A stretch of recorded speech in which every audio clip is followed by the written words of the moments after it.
Again. That's the word that makes this morning different from just a hard morning. Not the heaviness itself, you've carried that before. It's the again. The recognition, arriving before your feet hit the floor, that the thoughts that kept you up or left you drained or followed you through last week have returned. Already. Before the day has asked anything of you. If you woke up this morning and the first thing you felt was the familiar weight of your own mind, stay. This is not a setback. This is where grace has been waiting. There is a specific kind of discouragement that only comes with repetition. Not the discouragement of a hard day. Not the weight of something new and difficult and unexpected. The discouragement of a pattern you thought you'd made progress on, and here it is again, showing up with the same familiar texture, the same familiar heaviness, the same familiar sense of your mind running ahead of you before you've had a chance to choose the direction. You've been here before. That's the part that hurts most this morning. Not the heaviness itself. You know how to move through heaviness at least a little. You've found the verses, done the breathing, prayed the prayer, gotten through the day. You have a history with this particular weight and you've survived every encounter with it so far. But here it is again. And with the again comes something the first time didn't carry. Shame. The quiet, specific shame of a person who thought they were further along. Who told themselves, genuinely believed, that the work they'd done, the prayers they'd prayed, the progress they'd made meant that this particular morning wouldn't feel like this. Who woke up, felt the familiar weight, and experienced, alongside the weight, the secondary wound of, I should be past this. And the should is almost heavier than the weight itself. Because it doesn't just say you're struggling. It says you're struggling wrong. That someone further along in faith, someone more healed, someone who prayed better or trusted more deeply, would not be here again. Would have graduated from this. Would not be waking up on yet another morning with yet another heavy head and yet another prayer that sounds like all the prayers before it. So the morning carries two things now. The heaviness, which is real, and the shame of the heaviness returning, which is sometimes worse. I want to speak to the second one first. The return of a familiar struggle is not evidence of failure. It is evidence of being human. And being human, in the economy of grace, has never been a disqualification. Not once. Here is what the again does not mean. It does not mean you haven't healed. It does not mean the prayers were wasted or the progress wasn't real or the good mornings in between were an illusion. It does not mean you are stuck in a loop that will never resolve or that this is simply who you are now, a person who wakes up like this indefinitely. The return of something difficult is not the undoing of everything that came before it. It is one morning, with a texture you recognize. And here is what Psalm 94 verse 19 says, not as a theological comfort from a distance, but as something spoken directly into the experience of a mind that will not quiet. When anxiety was great within me, your consolation brought me joy. When, not if, not in case, not for those rare occasions when. This verse was written by someone who knew the again, who had been here before, who understood that anxiety, the specific, recurring, familiar weight of a mind that runs ahead of the body, was not a rare emergency but a regular experience that required a regular response. And the response was not, try harder, believe more, perform better. The response was consolation. The specific, personal, present consolation of a God who does not require your thoughts to be quiet before He draws near. He draws near into the noise. He meets you in the again. Not after you've worked through it. Not when you've returned to baseline. In the again, in the before your feet hit, the floor weight of a morning exactly like this one. His consolation doesn't wait for your peace. It arrives before it. And it brings something you cannot manufacture from the inside of a loop. Something that comes from outside. There is a woman in the Bible who has been misunderstood for 2,000 years. Her name was Martha. And the moment most people know her for, the moment Jesus gently corrected her, has been read as a criticism of her personality, of her tendency toward anxiety and busyness and distraction. As if the lesson of the story is, don't be Martha. Be Mary. Get your thoughts quiet and your priorities right. But I want you to see something that reading misses. Martha was not wrong to be busy. She was preparing a meal for the Son of God. She was serving. She was doing what hospitality demanded. What she was doing was good. What was happening inside while she did it, that was the wound. She was distracted by many things. Worried. Troubled. Her mind running ahead of the moment, calculating what hadn't been done, tracking what still needed to happen, unable to be fully present in the room where Jesus was, because the room of her thoughts was already too loud. Sound familiar? And Jesus, who could have corrected her work, pointed out her priorities, given her a technique, spoke to something entirely different. Martha, Martha. 2 times. Her name. Twice. Not as rebuke. As the specific, personal ICU attention of someone who has noticed that the person in front of him is not fully in the room. Who knows she is scattered across 17 mental tasks while physically standing in the same space as the only thing that mattered. And then, gently, without condemnation, without the tone of someone cataloging failures, you are worried and troubled about many things. But few things are needed, or indeed only one. He didn't tell her to stop having thoughts. Didn't give her a technique for quieting the mind. Didn't tell her to perform peace she didn't have. He invited her to the one thing. The one thing that doesn't require your thoughts to be quiet before it's available. The one thing that meets you in the middle of the distracted, worried, troubled many things and offers itself as enough. His presence. Specifically. Personally. In the room where you actually are, not the room your thoughts are already running in. You don't have to imagine what it feels like to be physically present somewhere while your mind is already 3 rooms ahead. You already know what it is to be in the middle of your morning and already be somewhere else entirely. Martha knew. And Jesus came into the room she was actually in, not the one she was mentally inhabiting, and said her name. Twice. Like he knew she needed to hear it more than once to actually arrive. He knows how many times it takes for you to.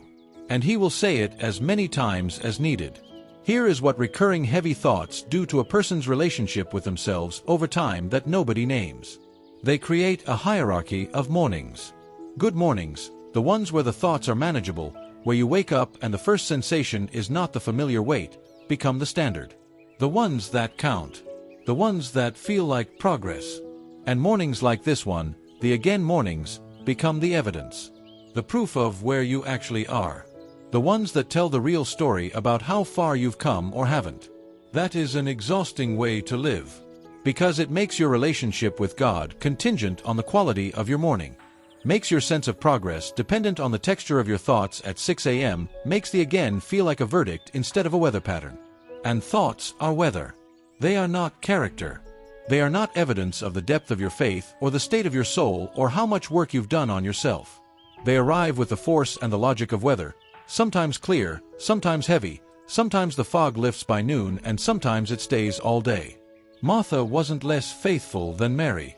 She was more distracted, which is different. Entirely different. You are not less healed because the heavy thoughts returned this morning. You are experiencing the weather of a mind that has been carrying real things for real time. And weather, even recurring weather, even the kind that returns with such familiarity you could almost predict it, does not define the landscape. It passes over it. The landscape is still there. And it is stronger than the weather. Let's slow down together. Not to stop the thoughts. You've tried to stop them and stopping is not what is being asked of you right now. Just to breathe alongside them for a moment. To take up space in the same morning as the heaviness without letting the heaviness have all the space. Begin with your breath. Inhale, slowly, deliberately, all the way down to the place in your chest where the heavy thoughts have been sitting. Not to push the heaviness out. To remind your body that it is still here. Still breathing. Still capable of the most basic act of being alive even when the mind is heavy. Exhale, longer than the inhale. Let the exhale be the thing that says, I am here. Not fixed. Not past this. But here. Breathing. Present in this specific morning, even with the specific weight it brought. Do that one more time. In and out. Paul wrote these words to people in real suffering, not as theory but as testimony from inside the pressure. We also glory in our sufferings, because we know that suffering produces perseverance, perseverance, character, and character, hope. Romans 5 verses 3-4. The again is not outside that sequence. The again is part of it.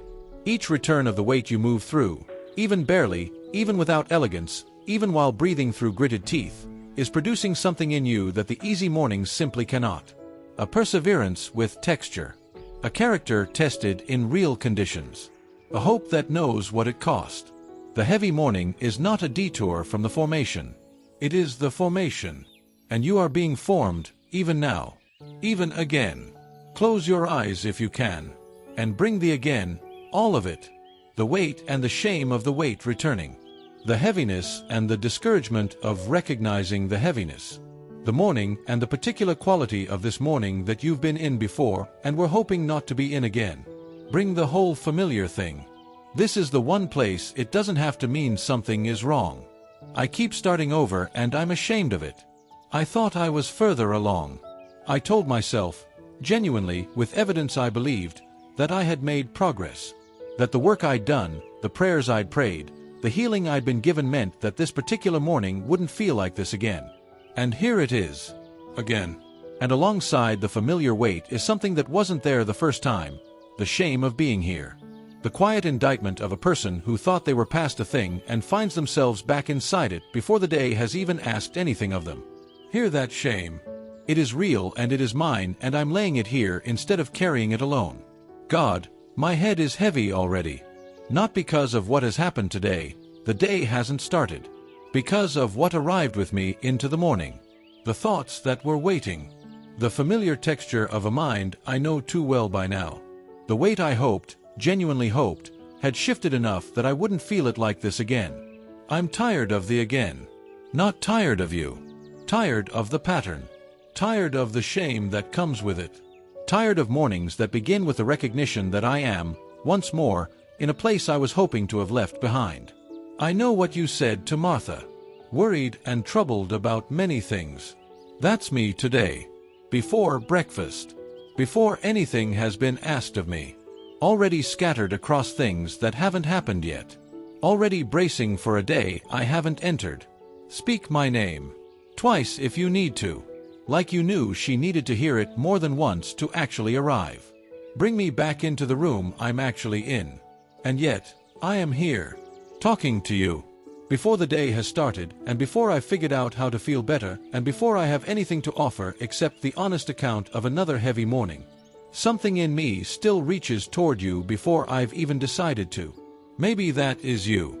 Maybe it has always been you. Help me breathe. Not metaphorically, actually. Help the breath move through a chest that has been tight since before I woke up. Help me arrive in this morning instead of already being 3 mornings ahead. Let your consolation reach what my willpower cannot. Let the one thing, the only necessary thing, be enough for today. I don't need to feel better by noon. I just need to feel you here. In the again. Especially in the again. Amen. Soft pause. 4 full seconds. The silence of someone who has stopped fighting the morning and simply breathed. You came here with a heavy head and a familiar weight and the specific shame of a person who was hoping not to be here again. And you stayed. That is not a small thing. Martha didn't leave the room when Jesus spoke to her. She could have, embarrassed, aware of the gap between where she'd been and where she was being invited. But the text doesn't record her leaving. It records the invitation. And presumably, she received it. Not perfectly. Not with an immediate absence of the worry. Not with a sudden quieting of the many things. But with enough openness to let the one thing begin to take priority. That is what today is. Not the morning you finally got past the heaviness. Not the morning the pattern broke forever. The morning you stayed. The morning you breathed when breathing was the only prayer available. The morning you brought the again to God instead of carrying it alone and waiting until you felt better to show up. These mornings count. They count more than the easy ones, actually. Because the easy ones don't require anything. The again mornings, the ones you get through while ashamed of being here, those are the ones where the perseverance is being built. The character. The hope that knows what it cost. Come back tomorrow. Not with the expectation of a lighter morning. It might be lighter, it might not. Just with the willingness to arrive here first. Before the thoughts run ahead. Before the day asks anything. Here first. And if someone you know is in the again of their own heavy pattern, send this. No explanation. Just, the again is not evidence of failure. Here. You are not the exception to the grace. You are the reason it exists. even on a morning like this. Especially on a morning like this.